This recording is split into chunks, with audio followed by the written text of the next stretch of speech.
Hello everyone, welcome back to my channel. For those of you who are new here, my name is Addie. I am the mom to two little girls, a 3.5-year-old and a 1-year-old, and I have chosen to homeschool them. I am a full-time working mom, and so fitting that in sometimes can be a little bit tricky, but I thought that today I would go ahead and just turn on the camera as we're about to start our homeschool for the day, because I know that some people have asked what our routine is. And our routine only is about 20 minutes of homeschool a day. That's it.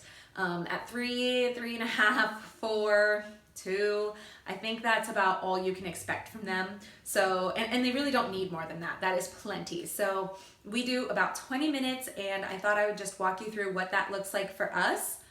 I am also a full-time working mom, so the way that we schedule things is often a little bit funky, and I'm gonna give you some tips on how we make working and homeschooling work for us, as well as how I homeschool with a baby or with like another little person. So how I keep them occupied while I'm doing homeschool with the older one. So I will share tips on those after I go through our routine. So stick around if you want tips or tricks on those things.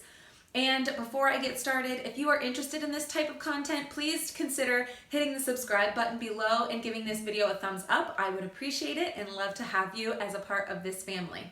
All right, so my little one does not want to be filmed today. I have to respect that of her, so I'm just going to film myself kind of doing some of the things as we are learning together. She's kind of sitting at her table. So it's okay, I respect her and her opinion, and she doesn't want to be filmed today. Sometimes she really does want to be filmed and that's all she wants to do all day. Today she doesn't. So I am respecting that of her, and I will just film kind of myself doing these things. If she changes her mind later, I'll redo it. But what we always start out with for our day is calendar time. We always talk about the calendar. So that's what we'll start with today. Okay. Yesterday was Wednesday. What does that make today? Sunday, Monday, Tuesday, Wednesday. Yes, Thursday. Let's put Thursday here. And if today is Thursday, what's tomorrow? That's right, Friday.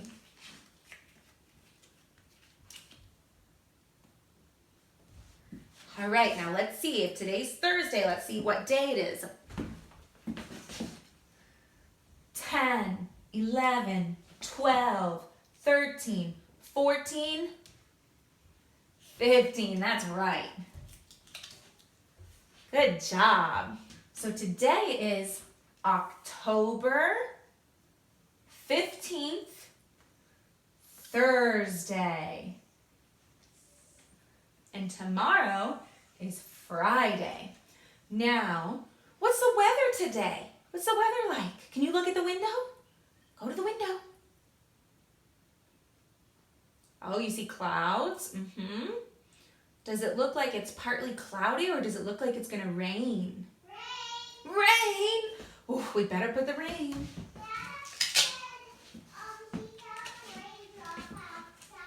Oh, really?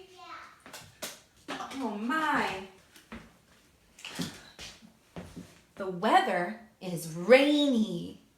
All right, so then after we kind of go through calendar time, we will head over to our shelf and work on our letter of the week. As you saw, this week's letter is the letter H, so we will go and do that. Okay, so here is our learning shelf, and I'll usually just kind of take the activity that we're gonna do for the day and bring it over to the table. So today, every day we do these. These are sandpaper letters, so I'd like to have her trace her fingers with these, so I'll bring these over. And then the letter H activity that we have not done yet is this one, which is just shadow matching with things that start with the letter H. So that is what we're gonna work on today for the letter H. We've done a few of these other things, and I will show you another thing that we do every week, but we've already done it this week, so this will be today's letter of the week.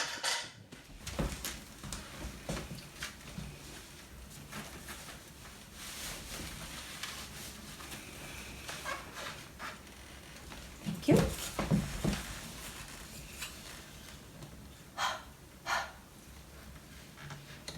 Good job. Okay, so all these things start with the letter H.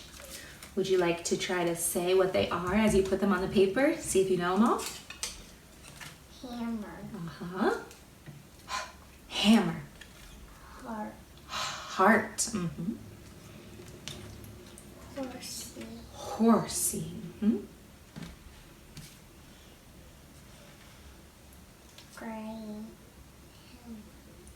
Hay. Hay. Uh-huh. It does kind of look like grain though, doesn't it? Hand. Hand, uh-huh. Hat. Did you notice the sound at the beginning of all these letters, all these words? Yeah. They all started with hay, hand, heart, horsey, hat, hammer. Can you believe that? They all start with the letter H. Yeah. All right.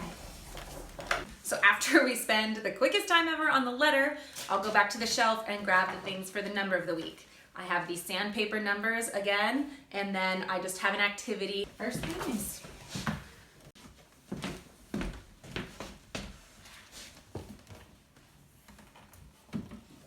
8. Good job. This is 8. Today's number activity relates to our theme. It is farm theme, and what she's basically trying to do is count how many of each animal, and then she writes them on the list. I can really tell her focus is getting a little better because she actually made it through every animal today and counting this, and I feel like just even a few months ago, she probably would have done 1 or 2 and been done. Okay, so now that we've done the letter and the number, we usually do our activity of the week, whatever our theme is. Today that's going to be a washing station for a farm animal. But today, the tablet was charging when I was done with calendar time. So we're actually going to do what we usually do after calendar time before the letter. We usually do a Bible story and then a Bible activity. So that's actually what we're going to do today. Now the tablet has charged enough that we can read it, so that's what we're going to do. So the book that I normally do is this beginner's Bible here, if you can see that. Today we're going to read about the parting of the Red Sea. Moses led the Israelites out of Egypt. During the day, God went ahead of them in a pillar of cloud. During the night, God went ahead of them in a pillar of fire. God led the Israelites to the edge of the Red Sea. So for today's Bible activity, we're actually going to play Follow the Leader. Since the Israelites followed Moses through the Red Sea, we're just going to play Follow the Leader, and it's almost lunchtime. So we're actually just going to play Follow the Leader all the way downstairs. And do you want to be the leader? Or do you want me to be the leader? I'll be the leader. After that, we're going to have lunch, and then we'll do our farm activity for the day, the washing of the animal. We're following the leader, the leader, the leader. Just whatever you want. You can do whatever you want with this thing. It is now after lunch, and I have gotten her sensory bin together. What I did for this one was I put some farm animals in a bowl, and I went and got some dirt from outside, and then I put a little bit of water in there to make it more muddy, and I kind of rolled the animals in it to make them nice and dirty. And then I put a mug of water with a ladle. I gave her some tongs, and there's a scrub brush in there so that she could choose to wash the animals if she wanted.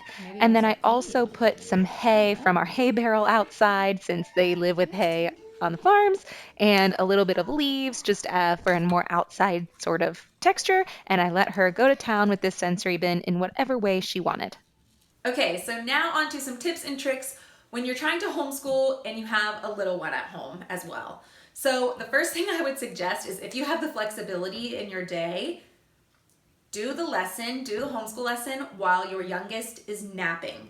That will just free up so much of your energy and allow you to really focus on your homeschooled child. So the little one is napping and you can work with the older one. Now, if something has happened, like I said, I'm a full-time working mom. Sometimes I have meetings during nap time. Sometimes I have an email that just has to go out and I just can't fit it in.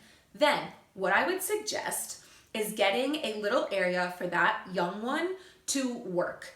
And by work, I mean play.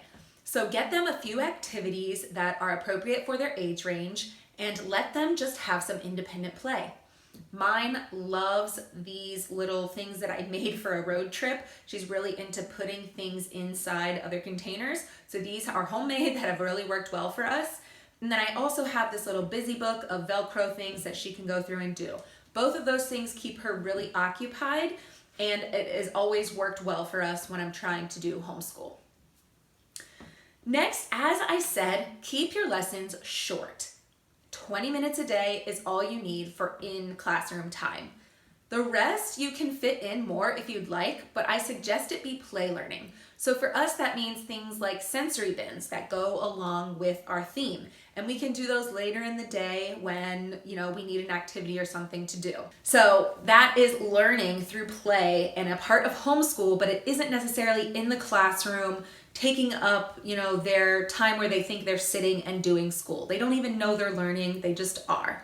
So I would really recommend learning through play if you can.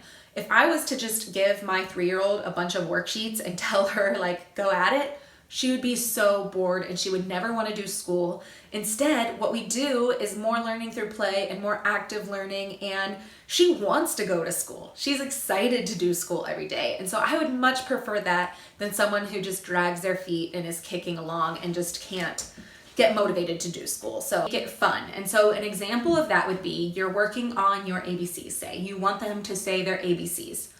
Well, maybe they don't want to sit there and say their ABCs. That's boring to them. Make it fun. Have them, if they really like, being up and running around and doing something more gross motor activity, then have them run and slam the door, not like open and close it slam, but just slam. Slam the door every time and then say a letter. So run to the door, A, run back, and then run back, and B, and make it interactive for them. Make it more fun. If they have a real interest in dinosaurs at the moment, maybe they have a great dinosaur and all they want to do with their play is play with their dinosaur. Then get their dinosaur and have the dinosaur say the ABCs, or have the dinosaur, go to a different place for every letter around the house and do something with the dinosaur, or maybe get a ball and roll it back and forth and do the ABCs with them. So when they roll it to you, you say a letter. When you roll it back to them, they say a letter. Just making it fun and making it something they want to do rather than just sitting and saying, A, B, C, D, E, F, G, H, I, J, K, you get it. Make it fun for them. And then going along with their interests, I would recommend having a theme for your week and going in on that theme. If they're really interested in something at that moment, make that your theme and just work on that for the week. Maybe they don't have an interest. Try rotating themes and just seeing if you can find something that's really interesting. I have a free printable that you can download. I will link it in the description box below. It has 52 weeks of the year and 52 themes for the year. These are the themes that we rotate to every year. Sometimes if my child is having a really interest in something, I will swap weeks. If you don't like something on the list, delete it and write in your own theme. Whatever, I don't care what you do with it, but I will provide it to you as a free resource that you can use just to get you on your feet if you need some help thinking about themes. I will link it in the description below. Go and download it. It is totally free for the price of your email, and just use that if you wish. It has on it the themes that we use, the letters that we work on, and the numbers that we work on. So, use it as much or as little as you might want. However, if you do have that child where they're just kicking their feet, dragging their feet because they don't want to do school, then maybe take a break that day. You do not have to do school every day, especially in the preschool days where they're 3 and it really does not matter if they practice their letter that day. Let it go, let it be, don't stress about it, try again the next day. It's not that big of a deal. They are learning so much just through play that just let them play, It's just, you don't have to stress that hard about being in the classroom or being in your learning space all the time, every day. If they are having a hard time, then just let them out and let them go play. And that's the same for scheduling. If you are a working mom and you just have so much going on that day and you can't find a place for homeschool to fit in and you just can't free your schedule, skip it. It's okay to skip a day. Now, you don't want to skip every single day if you're trying to homeschool, but if you need to skip a day here and there, that's okay. Just cut yourself a break, cut some of the stress, and just let it go. Another thing that I would also suggest is just to be flexible with your time. Sometimes 9 a.m. nap time, 10 a.m. nap time, whatever time it is, works really great for homeschool. Other times that's not going to fit in, and lunchtime might be better. Dinner time might be better some other days. So just like whenever you can fit it in, fit it in. It does not have to be at the same time every day. And if you are a working mom who's actually in the office, when I was working in the office, we did homeschool a lot of the time when I was preparing dinner.